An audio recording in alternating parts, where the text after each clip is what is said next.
There is a force within you that does not want you to move forward, not because it is against you, but because it was programmed to keep you safe.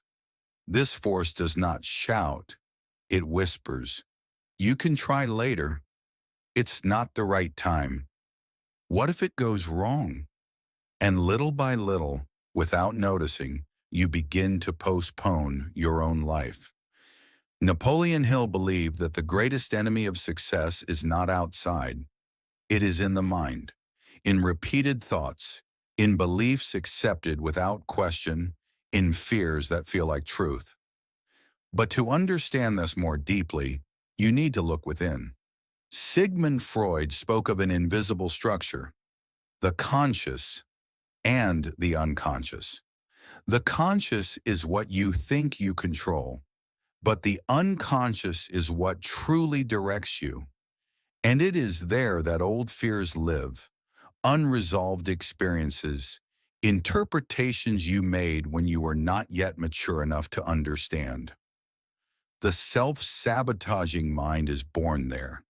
It does not appear as an enemy.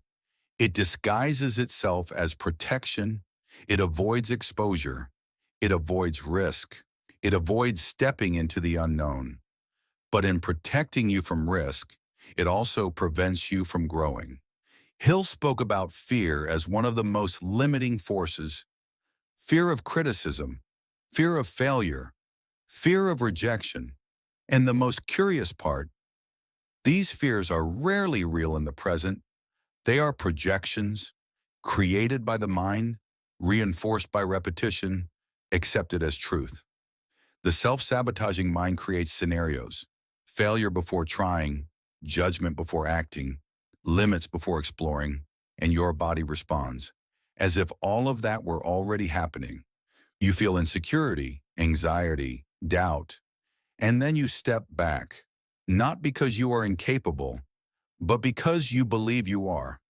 And that belief, repeated over time, becomes identity. Freud said that what is not conscious controls us. And the most dangerous part is when you do not realize it. You call it reality when in fact it is just conditioning. The self-sabotaging mind also feeds on the past, experiences that went wrong, moments of pain, old failures, and it uses them as proof. See, it happened before. But the past is not a prediction. It is only memory.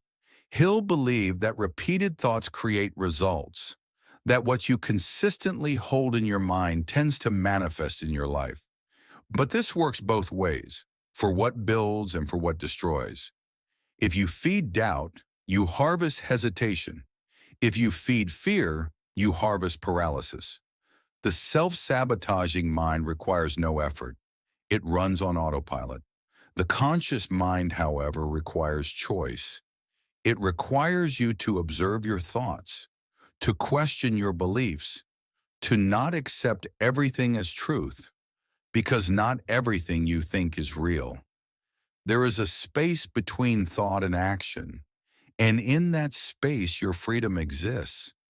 But to access it, you need to slow down, to notice when you are sabotaging yourself, to notice when you are creating excuses, when you are avoiding necessary discomfort.